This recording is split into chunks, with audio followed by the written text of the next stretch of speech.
अरे मेरा पर्स किधर गया, बिकॉज उसमें मेरा तो वैसा था रास्ता और मुझे बहुत डर लग रहा था। तो मैं बहुत सारी चीज़ें आपको कुछ अलग देखने को मिलेंगी। तो और इंडिया वालों के पास भी यही दो ऑप्शन है कि आप सुबह में बात करो या रात में बात करो। तो रेलिवेंट जॉब लेना है, लाइक अगर आप नर्सिंग करके, मतलब उन्होंने फायर कर दिया है इनडायरेक्ट। तो फाइनली जो चौथी जॉब थी ना, तो ये जो मतलब एक बार अगर आप इंटर कर गए ना, क्रास होता है ना, आप वहाँ पे बैठ नहीं सकते विदाउट परमिशन है।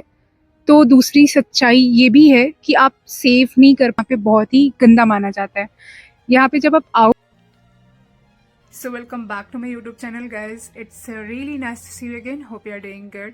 मैं बस अभी उठी ही थी, मतलब 1 घंटे हो चुके हैं, तो मैंने सोचा कि चलो मैं एक वीडियो ऐसा बनाती हूँ जिसके बारे में मेरा इंडिया से निकलने से ले करके अभी तक का सफ़र कैसा रहा है, लाइक जॉब के बारे में, यहाँ के इन्वायरमेंट के बारे में, कनेडियन कल्चर्स के बारे में। तो ये सारा कुछ इसमें इंक्लूड होगा। तो मैं एक चेयर ढूंढ लेती हूँ, और ढूंढ मतलब यहाँ पे है चेयर, तो मैं यहाँ पे बैठ जाती हूँ और फिर मैं आराम से वीडियो को बनाती हूँ और आपसे डिस्कस करती हूँ कि यहाँ पे मैंने क्या क्या देखा जो एकदम एक्सपेक्टेशन नहीं था मेरा, और बिल्कुल अपोजिट हो गया। तो इसके बारे में डिटेल्स में बातें करेंगे। तो चलिए शुरू करते हैं। शुरुआत करते हैं शुरू से, जब मैं इंडिया से निकली थी उस दिन से लेकर के अभी तक का मेरा सफ़र। तो जब मैं आ रही थी ना, तो आने से पहले यहाँ पे बहुत सारे लोगों ने, जो मेरे रिलेटिव्स हैं, जो मेरे घर के मेंबर्स हैं, उन्होंने बोला था कि अभी जाना सही नहीं है, बिकॉज उस टाइम पे चल रहा था कुछ प्रॉब्लम इंडिया और कनाडा के बीच में। आप जाके न्यूज़ में सर्च कर सकते हो। मैं अक्टूबर में आई थी लास्ट ईयर 2023 में। तो उस टाइम पे सभी बोल रहे थे कि अभी जाना सही नहीं है, सेफ़ नहीं है। तो मेरे हस्बैंड ने, मैंने अपने हस्बैंड से पूछा कि अभी आना सेफ़ है या नहीं, बिकॉज मैं अकेली ही आई थी यहाँ पे। तो उन्होंने बोला ऐसा कोई प्रॉब्लम नहीं है, तुम एकदम आराम से आ सकती हो, कोई भी दिक्कत नहीं है। तो मैंने बोला न्यूज़ में बहुत कुछ दिखा रखा है। उन्होंने बोला तुम उसको रहने दो, तुम आओ यहाँ पे, कोई प्रॉब्लम नहीं है, ठीक है। तो फिर मैं वहाँ से निकली, और निकलने के बाद जो भी इमिग्रेशंस का जो प्रोसेस होता है, वो थोड़ा, उसका वीडियो अगर मैं बनाऊंगी तो फिर से लंबा हो जाएगा।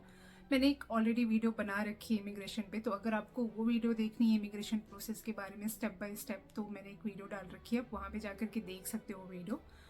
और उसके बाद जब मैं बाहर निकली, जब मैं यहाँ पे पहुँची, तो मैं बहुत ही ज़्यादा एक्साइटेड थी कि फाइनली मैं यहाँ पे पहुँच गई। तो अब यहाँ के कल्चर के बारे में मुझे सीखना है, देखना है यहाँ पे कैसे क्या क्या होता है। तो मैं बहुत ही एक्साइटेड थी। और मेरे हस्बैंड थोड़े से 1-2 घंटे लेट हो गए थे, बिकॉज उनको शिफ्ट भी करना होता था और स्टडी भी करना होता था, और उसके बाद फिर वो आए थे, तो उनको 1-1.5 घंटे लेट हो गए थे आने में।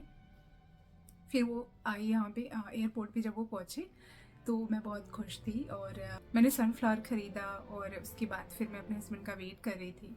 सनफ्लावर मुझे बहुत पसंद है, तो मैंने उसको ख़रीदा। और उनको आने में मतलब 1-2 घंटे लेट हो गए थे वो। जब मैं एयरपोर्ट पे पहुंची तो मुझे 1-1.5 घंटे का वेट करना पड़ा था। फिर वो आए, तो मैं बहुत ही ज़्यादा खुश थी। मैं अपना सारा सामान मैंने उठाया और मैं बाहर निकल गई। बाहर निकली तो उन्होंने जैसे गाड़ी लगा रखी थी, क्योंकि उनको एक और कोई और भी जाने वाला था, शेयरिंग राइड थी हमारी। तो कोई और भी जाने वाला था, तो हम, ऐसा था ना कि जल्दी जल्दी से बैठो, जल्दी जल्दी सारा सामान रखो। तो फिर उन्होंने सारा सामान एडजस्ट किया अपनी गाड़ी में, और फिर हम निकल पड़े। तो जब निकल पड़े उसके आधे घंटे के बाद मुझे अचानक से याद आया कि मेरा पर्स नहीं है। मतलब मैं उस टाइम पे ना एकदम वो हो गई कि अरे मेरा पर्स किधर गया, बिकॉज उसमें मेरा आधार कार्ड था, पैन कार्ड था, एक फ़ोन भी था। तो मैं बहुत ही ज़्यादा टेंशन में आ गई कि अब मैं क्या करूँ। मैंने अपने हस्बैंड को बोला कि मेरा पर्स वहीं पे छूट गया है एयरपोर्ट पे ही। और मैं राइड वाले को बोलने लगी कि भाई रोक दो, वो इंडिया से ही था। तो मैंने उसको बोला कि प्लीज़ यू टर्न अब भी ले लो, बिकॉज मेरा पर्स पता नहीं यार, मतलब फिर तो आधार कार्ड पैन कार्ड के बिना पता नहीं क्या ही होगा। अब मुझे यहाँ का रूल्स तो नहीं पता है कि आधार कार्ड पैन कार्ड का क्या रूल है यहाँ पे, बट वो तो हमारे लिए बहुत ही इंपॉर्टेंट होता है। तो मैंने उनको बोला, तो उन्होंने बोला यहाँ पे नहीं रोक सकते, ये हाईवे है, यहाँ पे यू टर्न लेना डेंजरस है, और आप यहाँ से यू टर्न नहीं ले सकते हो। तो उन्होंने बोला कि 15 मिनट्स बाद मैं आगे जा कर के एक रास्ता है, वहाँ से मुझे दोबारा वापस जाना पड़ेगा, घूम के वापस जाना पड़ेगा।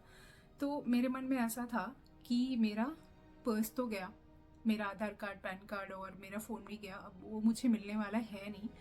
तो जब मैं एयरपोर्ट पे पहुंची, मेरे हस्बैंड जा कर के पूछ रहे थे कि मतलब हम अंदर जा सकते हैं या नहीं, बट मैं तो एकदम दौड़ी दौड़ी अंदर चली गई। उन्होंने कहा नहीं, मुझे तो मेरा पर्स देखना है कि पता नहीं कहाँ पे है, कहाँ पे नहीं है।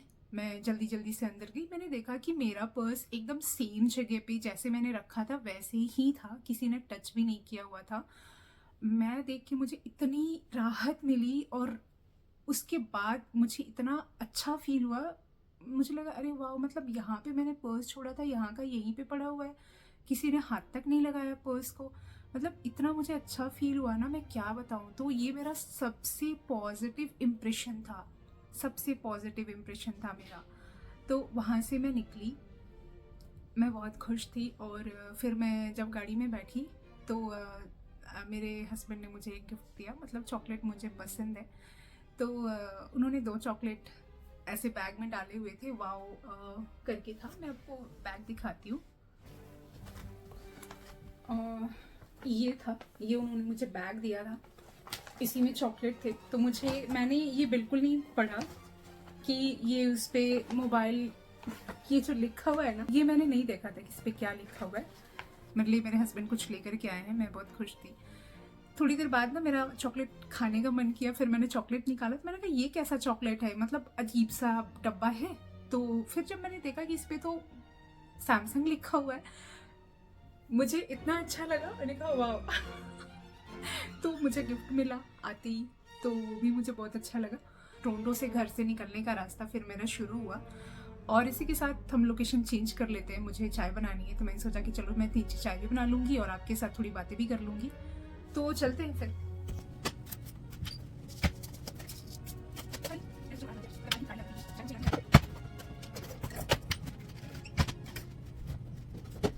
तो गाइज फिर मैं वहां से निकली। रास्ते जैसे अभी आप देख रहे होंगे कि ये छोटे छोटे घर आपको दिख रहे होंगे, ग्रीनरी तो यहाँ पे आपको बहुत सारी देखने को मिलेंगी। तो मैं जब रास्ते में आ रही थी तो मुझे इतनी ज्यादा ग्रीनरी दिख रही थी, वो तो अच्छे लग रहे थे, लेकिन आधे घंटे बाद क्या हुआ ना कि रास्ते ऐसे आ गए जैसे अभी ना कोई वाइल्ड एनिमल निकल के आ जाएगा और हम सभी पे अटैक कर देगा। वैसे रास्ते जो मूवी होती है ना, जो वाइल्ड एनिमल्स की जो मूवीज होती है, लाइक जंगल दिखाता है, वो पतले पतले लंबे लंबे घास होते हैं जिसमें से शेर निकल के आता है। तो वैसा था रास्ता और मुझे बहुत डर लग रहा था। तो मैं अपने हस्बैंड को बोल भी रही थी हर थोड़ी देर पे कि यार अखिल कैसे रास्ते यार, मतलब कहीं कहीं कोई जानवर तो नहीं निकल के आ जाएगा। तो उन्होंने बोला कि यार ऐसा कुछ भी नहीं है, तुम शांत रहो, ठीक है, अभी ये सब कुछ नया है ना तुम्हारे लिए, तो तुम्हें थोड़ा सा अजीब सा लग रहा है। तो फिर मैं मन में सोच रही थी ना कि मेरा हस्बैंड कैसी जगह पे रहता है। मतलब इंडिया में इतनी बड़ी बड़ी बिल्डिंगें हुआ करती हैं, यहाँ पे भी है नो डाउट, बट मैं जिस रास्ते से आ रही थी ना, टोरंटो इज गुड। वहां पे अगर आप जाओगे तो वहां पे आपको बहुत सारी चीजें, बहुत बड़ी बड़ी बिल्डिंग देखने को मिलेगी। तो इस मामले में वो सही है, लेकिन मैं जहाँ पे रह रही हूँ यहाँ पे आपको हर तरीके से मुझे सही लगा। मैंने इतने सारे लोगों से बातें की तो मुझे बहुत ही सही लगा। और यहाँ पे जो स्मॉल हाउस है ना, वो देखने में बहुत ही प्रिटी होते हैं। लाइक अभी आप देख ही सकते हो जो पीछे ये है, और लकड़ियों के घर होते हैं यहाँ पे। तो ये सारा कुछ बहुत ही प्यारा लग रहा था। एंड कभी कभी डाउट्स भी होते हैं कि पता नहीं कहाँ पे आ गई मैं। तो ऐसा सबके साथ होता है, ऐसा नहीं है कि मैं ऐसी पहली नहीं हूँ जिसके साथ ऐसा हो रहा है। मतलब ऐसे बहुत सारे लोग हैं जिनके साथ ऐसा होता है। जब वो फर्स्ट टाइम यहाँ पे आते हैं ना, तो उनको बहुत ही अजीब तरीके का फील होता है कि ये मैं कहाँ पे आ गया या मैं कहाँ पे आ गई। एक्सपेक्टेशंस वर्सेस रियलिटी लाइक हो जाता है। तो ठीक है, अगर आप किसी और कंट्री में आए हो तो बहुत सारी चीजें आपको कुछ अलग देखने को मिलेंगी। तो अगर आप आए हो, कुछ सोच के आए होगे, स्टडी करना है, वर्क करना है, जो भी करना है आपको, हर चीज हर एक इंसान सोच के आता है।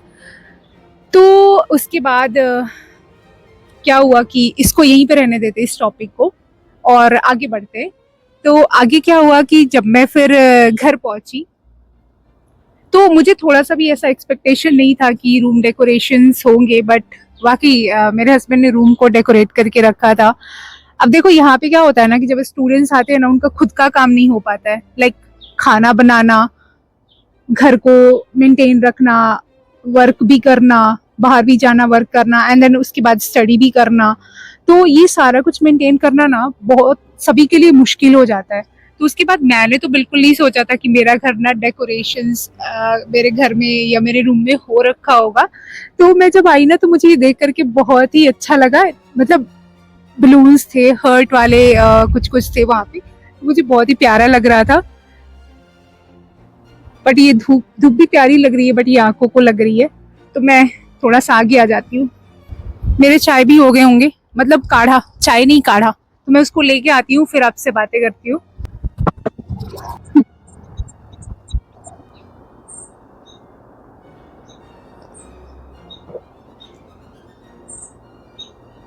नींबू के साथ पी करके ना एकदम फ्रेशनेस जैसा लगता है।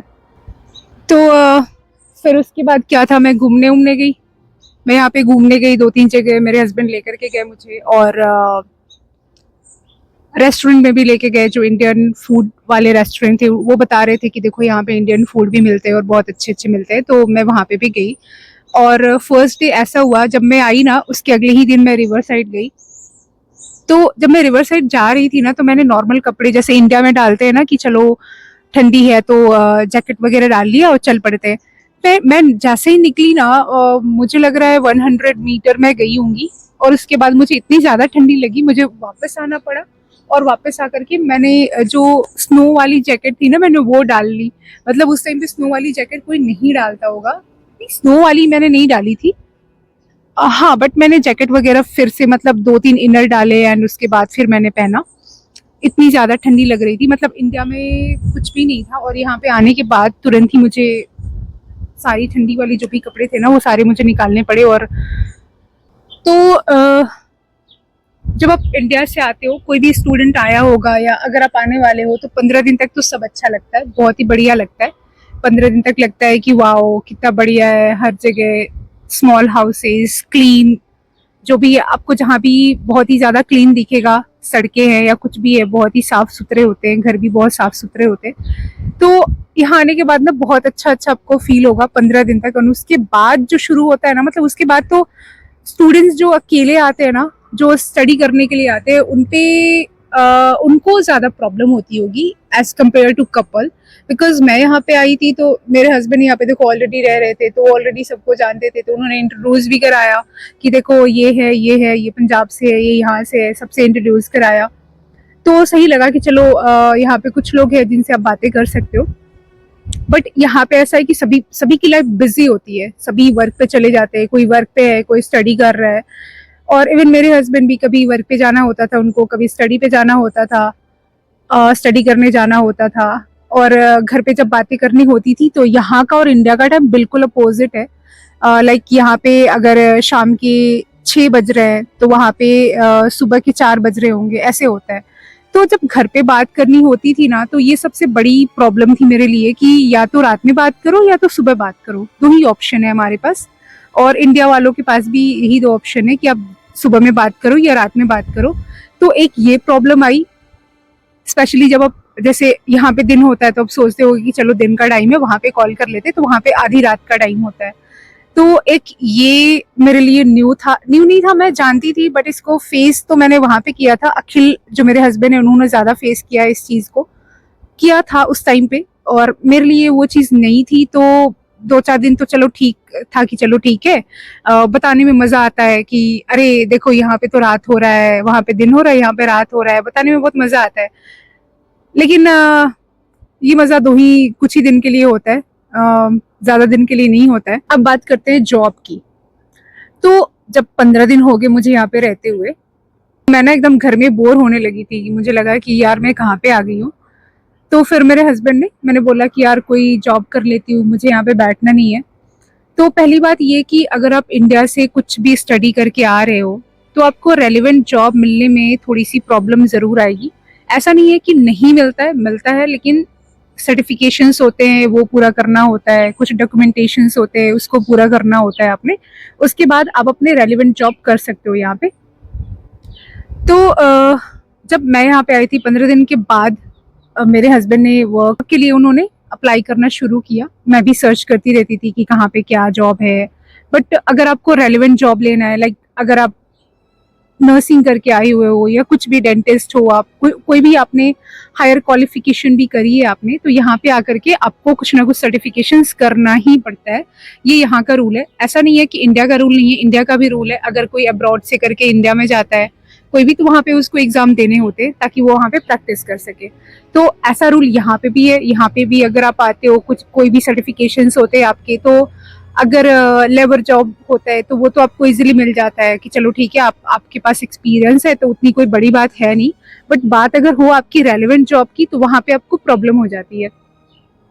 इंटरव्यू क्रैक करना, इसमें तो आपको कॉल ही बहुत मुश्किल से आता है। इंटरव्यू के लिए कॉल ही जल्दी नहीं आता है। और जब अगर कॉल आ भी जाते हैं तो फिर उस इंटरव्यू को कैसे क्रैक करना है, ये आप में एबिलिटी इतनी होनी चाहिए। तो ये जॉब का है, तो मैं अपना जॉब का एक्सपीरियंस बताती हूँ कि मेरा जॉब का एक्सपीरियंस कैसा रहा यहाँ पे। तो मैं अक्टूबर में यहाँ पे आई थी और 15 दिन के बाद मेरे हस्बैंड ने जॉब सर्च करना शुरू किया था, मैंने भी सर्च करना शुरू किया। उसके बाद ठीक 15 दिन बाद मुझे जॉब मिली, बट वो मुझे मिली एजेंसी के थ्रू। और जो कनाडा में रहते हैं उनको अच्छे से पता होता है कि अगर एजेंसी के थ्रू जॉब मिलती है तो ज़्यादा दिन तक रहता नहीं है। तो मेरे हस्बैंड ने ऐसा बोला था, मैंने कहा अरे नहीं यार, अगर आप वर्क बढ़िया से करते हो, अगर आप ये शो कर रहे हो कि नहीं आप कैपेबल हो, आप अच्छे से वर्क कर रहे हो, हर चीज़ आपकी जो कम्युनिकेशन स्किल्स है वो बढ़िया है, तो आप रह सकते हो, ऐसी कोई बात नहीं है। देन उसके बाद क्या हुआ कि मैंने 2 वीक वर्क किया एंड उसके बाद मुझे ईमेल आया कि your assignment has been completed. And I was like ये क्यों, मतलब मैंने इतने अच्छे से वर्क किया ना, मुझे क्यों भेज दिया उन्होंने। तो मैं बहुत ही ज़्यादा I was not happy. Like अगर आप बढ़िया से वर्क कर रहे हो और अगर आपको ऐसा कुछ ईमेल आ जाए कि your assignment has been completed, मतलब उन्होंने फायर कर दिया है इनडायरेक्ट वे में। वो यही बोल रहे हैं कि, बट वो लिखने का तरीका उनका बड़ा ही प्यारा होता है कि चलो आपका असाइनमेंट कंप्लीट हो गया है, जब होगी उनके पास जगह कोई आपके लिए, कोई सुटेबल ऐसा पोजीशन होगा तो आपको वो ऑफर करेंगे। तो फर्स्ट जॉब मेरी ऐसी रही। देन उसके बाद फिर से हमने अप्लाई करना शुरू किया, तो फिर से 10 दिन बाद ही मुझे फिर से जॉब मिली, बट वो भी मुझे एजेंसी के थ्रू ही मिली थी। तो उस टाइम पे भी मुझे ऐसा डर लग रहा था कि यार ये जॉब भी मुझे ना एजेंसी के थ्रू ही मिली है, तो ये जॉब भी मुझे ज़्यादा दिन तक मेरे पास टिकेगी नहीं। तो फिर मैंने मतलब जॉब हमने कंटिन्यूअस करा था। मतलब मेरे हस्बैंड भी मेरे लिए जॉब ढूंढ रहे थे और मैं भी ढूंढ रही थी कंटिन्यूअस की, मतलब कोई ऐसी जॉब हो जिसको जो डायरेक्ट हो, मतलब किसी के थ्रू ना हो, एजेंसी के थ्रू ना हो वो जॉब, तो वो ज़्यादा बेटर है। उसके बाद फिर मुझे एक जॉब मिली, जैसे मेरा 2 वीक ही हुआ था अभी वहाँ पे वर्क करते हुए, तो फिर मुझे डायरेक्ट जॉब का इंटरव्यू कॉल आया कि मतलब इंटरव्यू शेड्यूल किया उन्होंने। तो मैंने अपना जो भी आपका फ्री टाइम होता है वो आपको बताना होता है कि आप इस टाइम को फ्री हो, तो आप जब भी आपको ठीक लगे आप अपना टाइम दे दो। उस टाइम पे वो आपको कॉल करेंगे, वीडियो कॉल करेंगे या फ़ोन कॉल पे भी इंटरव्यू होते, इन पर्सन भी इंटरव्यू होता है। तो ये ऐसा नहीं है कि आपको जाना ही पड़ेगा, डिपेंड करता है कि सामने वाला इंटरव्यू कैसे लेने वाला है, ठीक है। उसका कॉल आया, उसने बोला, मैंने शेड्यूल कर दिया कि ठीक है इतने टाइम पे मैं फ्री हूँ, आप इंटरव्यू के लिए कॉल कर सकते हो। तो वीडियो कॉल पे मेरी इंटरव्यू थी। तो कुछ जो भी क्वेश्चंस होते हैं उन्होंने पूछा और उन्होंने फाइनल कर लिया, बोला कि अब 2 दिन बाद से आप ज्वाइन कर सकते हो। तो ऐसा नहीं है, उन्होंने मुझे ये भी पूछा था कि आप अभी वर्क कर रहे हो नहीं, तो मैंने बोला कि मैं अभी वर्क प्लेस पे ही हूँ और मैं अभी बाहर आकर के जो टेबल होता है मैं वहाँ पे बैठी हूँ।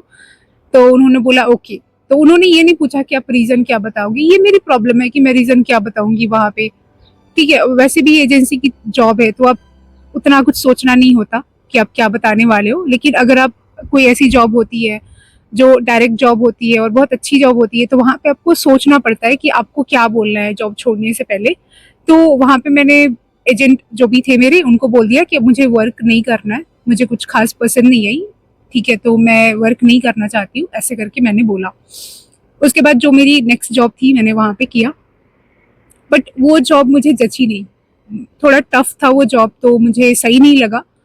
उसके बाद फिर से मतलब 2 ही दिन हुए थे ना, तभी मैंने फिर से अप्लाई करना शुरू किया और मेरे हस्बैंड भी फिर से उन्होंने ढूंढना शुरू किया कि ये जॉब सही नहीं है, तो चलो कोई नहीं, कोई और जॉब ढूंढ लेते हैं। तो फाइनली जो मैं अब कर रही हूँ, तो वहाँ पे मैं बहुत लंबे टाइम से कर रही हूँ जॉब। तो फाइनली जो चौथी जॉब थी ना, तो ये जो सीक्वेंस था ना वो हर 15 दिन पे मेरा चेंज हो रहा था जॉब। तो आप ये कह सकते हो कि या तो मैं लकी रही होंगी या जो भी आप मान लो, आपको जो भी मानना है। हाँ, बट मुझे बहुत जल्दी जल्दी जॉब मिली है हर 15, अब मतलब एक मैंने ही खुद छोड़ा है कि नहीं मुझे ये नहीं करना है, मुझे कुछ और जॉब करनी है। और कुछ लोग यहाँ पे ऐसे भी हैं जो 3-3 शिफ्टें भी करते हैं, 2-2 शिफ्टें लगाते हैं, और कुछ लोग ऐसे हैं जो 1-1 साल से बैठे हुए, उनको जॉब नहीं मिल रही है। तो ये यहाँ की रियलिटी है कि आप इसको लक बोल सकते हो, और जो भी आपको मानना है आप मान सकते हो, बिकॉज कुछ लोगों को जॉब बहुत जल्दी मिल जाती है और कुछ लोग बैठे रहते हैं। ऐसा नहीं है कि उनमें कम्युनिकेशन स्किल्स की प्रॉब्लम होती है, उनका कम्युनिकेशन स्किल्स अच्छा होता है, बट फिर भी भगवान जाने क्यों जॉब नहीं मिलती है उनको, इस पे तो कुछ बोल ही नहीं सकते। हाँ, बट मुझे बहुत जल्दी जल्दी जॉब मिली है, और जो अभी मैं जो जॉब कर रही हूँ, मेरे हस्बैंड की वजह से जॉब मिली है। उनका रेफरेंस था, और वो मतलब कई बार वहाँ पे बोल चुके थे कि मेरी भी वाइफ आ चुकी है, तो मतलब आप अगर आपके कंपनी में जो भी वो पोजीशन, उन्होंने पूछा था कि इस पोजीशन पे मैं उसका अप्लाई करना चाहता हूँ, तो उन्होंने बोल दिया ठीक है इंटरव्यू लेंगे। तो मेरे हस्बैंड ने बोला कि इंटरव्यू की तैयारी कर ले, ऐसे ऐसे मतलब ये वाली जॉब है। मैंने कहा ओके। फिर मैंने कुछ वीडियोस देखे यूट्यूब पे बहुत सारे वीडियोस पड़े हुए हैं, आपको जो भी इंटरव्यू की वीडियो देखनी है आप देख सकते हो। जब मुझे फर्स्ट टाइम जब जॉब मिली थी, तो वहाँ पे मेरे कुछ फ्रेंड्स भी बने थे। हर जगह पे मेरे कुछ ना कुछ फ्रेंड्स बने हैं, ऐसे फोन वोन पे कभी कभी बातें हो जाया करती है, ज्यादा नहीं है, इतने क्लोज, बहुत ज्यादा क्लोज नहीं है, बट हाँ फोन कॉल्स पे कभी कभी, जैसे 1 महीने 2 महीने पे कभी बातें हो जाया करती हैं। तो कुछ लोग मुझे ऐसे भी मिले, जब मैं फर्स्ट टाइम मुझे जब जॉब मिली थी ना, तो कई लोग जैसे होता है ना आपस में बातें करते हैं, तो सभी जब बातें कर रहे थे ना, तो वो उन्होंने मुझसे पूछा कि यहाँ पे कितने दिन आए हुए। तो मैंने बोला कि अभी तो मेरा 1.5 महीना भी पूरा नहीं हुआ है। तो वो लोग बोले कि वाह यार, मतलब तुम तो बहुत लकी हो, तुम्हारी इतनी जल्दी जॉब लग गई। यहाँ पे तो कई कई लोग 6-6 महीने से बैठे हुए, इवन मैं इतने दिन से वेट कर रही हूँ, और 6 महीने बाद मेरी फाइनली जॉब मुझे मिल रही है। और दुख की बात ये है कि उसको अगले ही दिन उसको ईमेल मिल गया था कि your assignment has been completed. मुझे उस चीज की वजह से मुझे और डर हो गया था कि यार, जो मेरी अभी अभी जिससे मेरी बात हुई है, जहाँ पे मैं जॉब कर रही हूँ, उसको तो ईमेल चला गया कि, तो उस टाइम पे मुझे वो ईमेल समझ नहीं आया, और मैंने वो किसी से डिस्कस भी नहीं करी कि एक और जो लड़की है जिसने ज्वाइन किया है, उसको ऐसे ईमेल आए हुए हैं। तो उसने जब मुझसे पूछा, तो मैंने बोला कि यार असाइनमेंट कंप्लीटेड हो गया है, तो हो सकता है किसी और पोजीशन पे आपको रख ले, है ना। तो उन्होंने बोला कि ठीक है। तो मैंने उनको ऐसे करके समझाया कि हो सकता है कि किसी और पोजीशन पे आपको रख लेंगे वहाँ पे, बट ऐसा नहीं हुआ। वो 1 सप्ताह तक मेरी बातें होती रही हैं कि शायद कोई पोजीशन उनको खाली मिला होगा, शायद उनको रख लिया होगा, बट ऐसा नहीं हुआ, उनको नहीं रखा उन्होंने। और 1 सप्ताह नहीं, 2 सप्ताह मुझे भी ईमेल आ गए थे कि आपका भी असाइनमेंट कंप्लीट हो गया है। तो मुझे बहुत बुरा लगा कि यार, ये तो इन्होंने फायर कर दिया मुझे। तो उस टाइम पे मुझे बहुत बुरा लग रहा था। और दूसरा जब मिला, तो वो भी मैंने 1-2 सप्ताह ही किए थे, ज़्यादा नहीं किए थे। एंड उसके बाद वो तो मैंने खुद ही जॉब छोड़ी थी, बिकॉज मुझे एक न्यू जॉब मिल गई थी और वो अच्छी थी। तो मैंने सोचा कि चलो ये डायरेक्ट जॉब है, और यहाँ पे ये फायर नहीं कर सकते खुद से, उनको एक रीज़न बताना होता है। लेकिन एजेंसी वाली जो जॉब होती है ना, वो आपको कभी भी फायर कर सकते हैं, और वो आपको रीज़न भी नहीं बताएंगे कि उन्होंने आपको क्यों निकाला। तो ये प्रॉब्लम होती है एजेंसी वाले जॉब में, और जो आपने खुद से लिया है इंटरव्यू बेस्ड पे, और तो उसमें ऐसा होता है कि वो आपको निकाल नहीं सकते। कुछ यहाँ पे यूनियंस जॉब भी होती है, लाइक अगर आपने यूनियन जॉब अगर आप ज्वाइन कर रहे हो, तो यूनियन जॉब एक ऐसा जॉब होता है कि 3 महीने बाद आप एक यूनियन में ऐड हो जाते हो, और वहाँ पे जल्दी आपको, अगर आपकी कोई गलती भी होती है, छोटी मोटी अगर गलती हो जाती है, तो आपको फायर नहीं कर सकते। अगर उन्होंने आपको फायर करने का नोटिस दे दिया ना, तो आप यूनियन से बात कर सकते हो, जो भी आपकी यूनियन लीडर है, आप उनसे बात कर सकते हो कि ये रीज़न है, तो प्लीज़ आप इसे सॉल्व करें। तो वो कंपनी से बात करते हैं, और आपका जो भी प्रॉब्लम है वो उसको सॉल्व कराते हैं। तो ये होती है यूनियन जॉब। अगर यूनियन जॉब मिल जाती है, तो आप तो सच में लकी हो, बिकॉज इसमें जल्दी कोई हटा नहीं सकता। मतलब एक बार अगर आप इंटर कर गए ना, तो ये रहा मेरा जॉब का एक्सपीरियंस। और अब बातें करते हैं इंडियंस के बारे में, जो यहाँ पे रह रहे हैं ऑलरेडी। तो उनके बारे में मैं यही कहूँगी कि कुछ सपोर्टिव होते हैं, कुछ बहुत ही ज़्यादा सपोर्ट करते हैं, कुछ आपको ऐसे इग्नोर करेंगे जैसे आप क्या हो, आप तो कुछ हो ही नहीं, ऐसे आपको इग्नोर करेंगे। और बाद में ऐसा नहीं है, वो आपसे हेल्प भी फिर मांगते हैं कि मेरा भी फिर ये काम करा दे, मेरा भी वो काम करा दे। तो ऐसे आपको, ऐसा नहीं है कि कनाडा में ही देखने को मिलेगा, आपको कहीं भी ये चीज़ें देखने को मिल सकती है। तो इस चीज़ के लिए आप प्रिपेयर रहो। हो सकता है कि आप जब नए नए आओगे ना यहाँ पे तो आपको बहुत प्यार आएगा कि ये हमारे कंट्री के लोग हैं तो ये हमारी सपोर्ट करेंगे, है ना। तो कुछ लोग आपको सपोर्ट कर सकते, मतलब पॉसिबिलिटी है कुछ लोग आपको बहुत ही ज़्यादा सपोर्ट कर सकते हैं। इसमें कुछ लोग ऐसे भी होंगे जो आपको बिल्कुल भी सपोर्ट नहीं करेंगे, आप कितना भी उनके लिए कुछ भी कर दो। अब बात करते हैं यहाँ के कैनेडियन कल्चर के बारे में। यहाँ का कुछ रूल्स एंड रेगुलेशंस है, लाइक आप कहीं से भी रोड क्रॉस नहीं कर सकते। आप किसी के भी जैसे घर के आगे जो, ये मैं बैकयार्ड में बैठी हुई हूँ, तो घर के जो फ्रंट का जो ग्रास होता है ना, आप वहाँ पे बैठ नहीं सकते विदाउट परमिशन।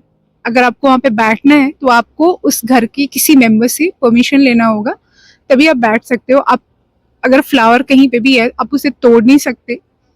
आप किसी को 10 सेकंड से ज़्यादा घूर नहीं सकते, वो केस कर सकते हैं, वो पुलिस बुला सकते हैं।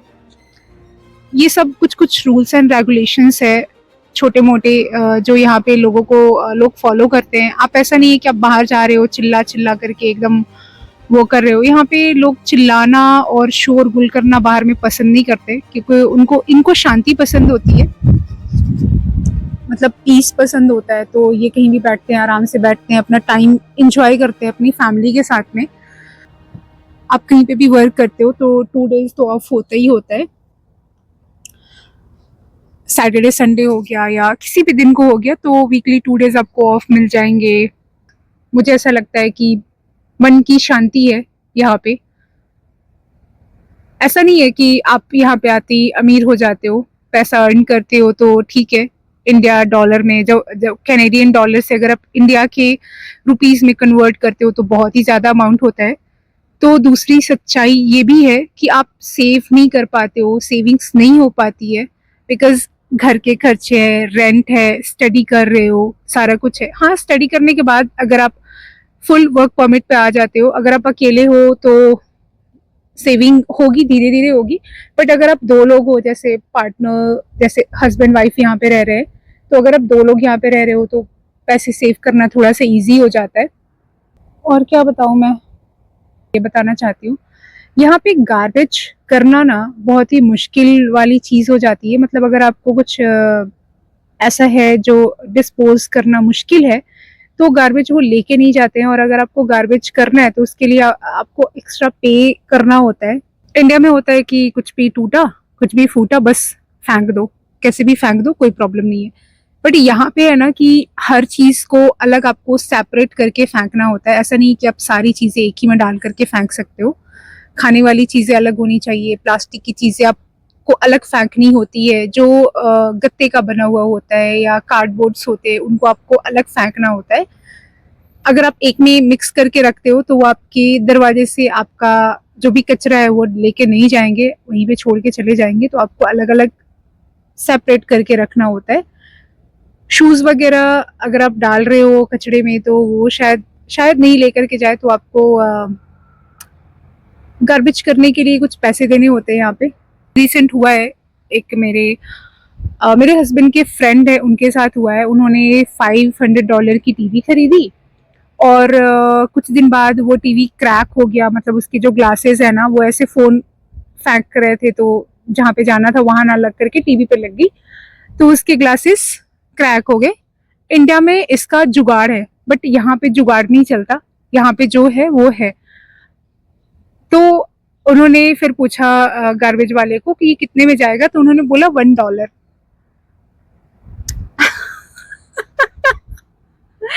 भाई यहाँ पे मार्केट प्लेस नाम की एक चीज होती है, लाइक फेसबुक पे एक पेज होता है मार्केट प्लेस का। तो यहाँ पे लोग क्या करते हैं ना कि कोई भी चीज अगर खराब हो गई है या बहुत अच्छे से वर्क नहीं कर रही है तो यहाँ पे लोग मार्केट प्लेस पे बहुत सारी चीजें डाल देते हैं कि अगर आपको नहीं चाहिए तो मार्केट प्लेस पे आप डाल दो, वहां पे आपकी चीजें बिक जाएंगी अच्छे प्राइस पे।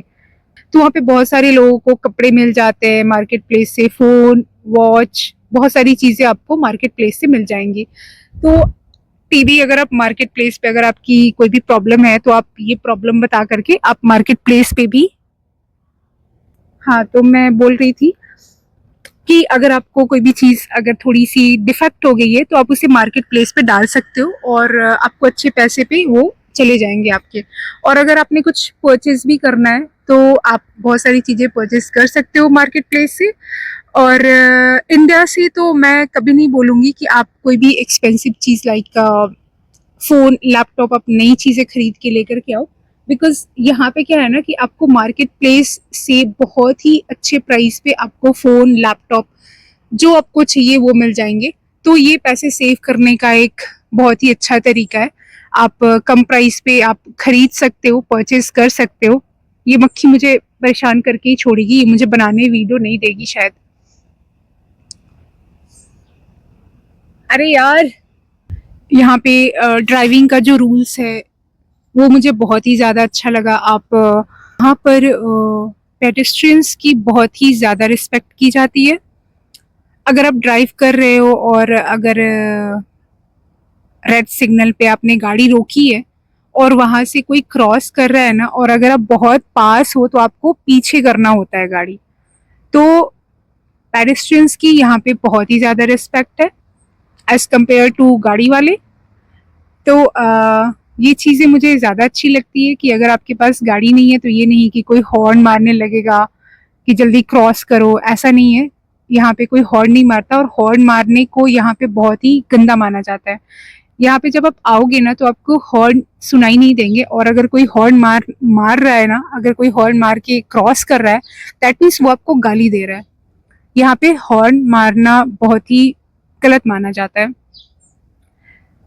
और ड्राइविंग के रूल्स जो भी है वो बहुत ही सही है। लाइक हर जगह स्पीड लिमिट लिखा हुआ रहता है। कौन हर जगह का एक, जैसे हाईवे का स्पीड लिमिट होता है, जो नॉर्मल रोड्स होते हैं, गांव की तरफ का जो रोड होता है उसका एक अलग स्पीड लिमिट होता है कि आपको 50 किलोमीटर या 40 किलोमीटर लिखा हुआ रहता है कई जगह पे कि आपको इतना ही स्पीड लिमिट रखना है। तो वो सही लगता है। और ऐसा नहीं है कि अगर उधर से कोई आ रहा है और इधर से भी कोई जा रहा है तो बस कैसे भी करके निकाल लिया, वैसा नहीं है।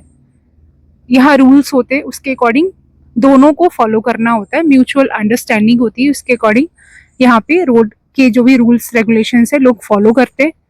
ड्राइविंग के रूल्स होते हैं लाइक, ऐसा नहीं है कि आपने एक बारी आपका ड्राइविंग लाइसेंस बन गया तो बस आप लाइफ टाइम के लिए बन गया, ऐसा नहीं है। मतलब इंडिया में भी है कुछ रूल्स की बहुत बड़ा अगर कुछ हो जाता है तो उसके ड्राइविंग लाइसेंस थोड़े टाइम के लिए रद्द कर दिया जाता है, ऐसा कुछ। बट यहाँ पे क्या है ना कि पॉइंट्स होते हैं। अगर आप कुछ भी रूल्स तोड़ते हो तो उसके कुछ पॉइंट्स होते हैं, उसको कम बढ़ा दिया जाता है। तो अगर आपका 9 पॉइंट 9 पॉइंट हो चुका है या 15 पॉइंट हो चुका है तो आपको दोबारा से, हो सकता है कि अगर पुलिस ने अगर कभी चेक किया तो आपको ईमेल भी आ सकता है कि आपको दोबारा से ड्राइव टेस्ट देना होगा। यहाँ पे हर जगह कैमरे लगे हुए रहते हैं, तो अगर आप कुछ भी मिस्टेक करते हो तो वो आपके पॉइंट्स में वो हो जाते हैं, मर्ज हो जाते हैं कि हाँ आपने ये मिस्टेक किया है, तो आपका वो घर पे पहुंच जाएगा कि आपने इतने आपके डिमेरिट पॉइंट आपके हुए, तो अब दोबारा से आप आकर के ड्राइविंग टेस्ट दे करके जाओ। इंटरव्यू भी हो सकता है अगर आपने बहुत ज़्यादा कुछ मेस क्रिएट कर रखा है अपने ड्राइविंग के टाइम, जब भी आप ड्राइव करते हो तो उस टाइम पे भी हो सकता है कि आपको इंटरव्यू देना पड़े या री एग्जामिनेशंस लाइक दोबारा से ड्राइविंग टेस्ट देना पड़े। तो जो ड्राइविंग के रूल्स एंड रेगुलेशंस है वो मुझे बहुत ही ज़्यादा अच्छे लगते हैं यहाँ पे। और भी बहुत सारी चीज़ें हैं जो मुझे पॉजिटिव लगती है, नेगेटिव चीज़ें बहुत कम है। और मैं यही कहूँगी कि आप हमेशा पॉजिटिव रहो और पॉजिटिव सोचो। जॉब, अगर आप यहाँ पे आए हो, अगर आप न्यू हो और मेरी आप वीडियो देख रहे हो और आप ये, अगर आपको कोई कह रहा है कि जॉब कम है ठीक है, लगातार आप अप्लाई करते रहो, कभी ना कभी तो आपको जॉब मिल ही जाएगी ना। ऐसा तो है नहीं कि जॉब मिलेगी नहीं। आप लगातार ट्राई करते रहो, पॉजिटिव रहो, उन लोगों से दूर रहो जो आपको ये बोलते हैं जॉब नहीं मिलेगी नहीं मिलेगी, ऐसा कुछ नहीं है, जॉब मिल जाता है। बस आप ट्राई करते रहो, कम्युनिकेशन स्किल्स अपना सही रखो आप, तो सब सही है। तो इसी के साथ मैं अपना वीडियो को यहीं पे एंड करती हूँ। होप, ये मक्खी मुझे ये भी नहीं बोलने देगी। तो इसी के साथ मैं इस वीडियो को एंड करती हूँ यहीं पे। होप आपको ये वीडियो अच्छी लगी होगी। अगर आपको ये वीडियो अच्छी लगी है तो आप इस वीडियो को लाइक करें, सब्सक्राइब करें, और मैं ऐसे ही कुछ कुछ और इन्फॉर्मेटिव वीडियो बनाती रहूँगी, तो इसके लिए सब्सक्राइब करें। Thank you, thanks for watching.